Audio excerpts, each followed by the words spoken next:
ए याद रखना असा गर्दना हुजूर दे दीन वास्ते रखी हुई है। क्या तुसा फ्रांस दे सफीर नू वापस कढ़ लिया?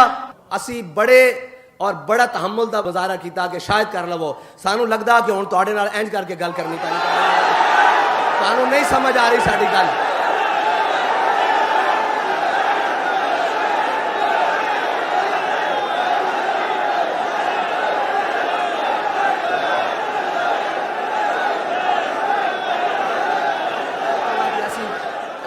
तरतीब नाल प्यार प्यार नाल तुहाडे नाल गल्लां करदा तुसी किसी गलत फहमी का शिकार हो जाओ। असी उस शेर की कछार च पले हाँ, उस शेर की जेरे साया तरबियत हासिल की थी जिन्हें हर जालिम की आंखें झक पा के फरमाया।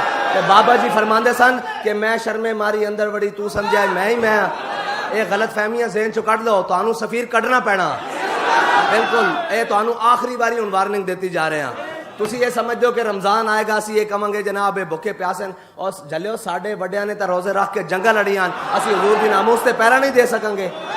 ये तुसी किथों समझ रही गल?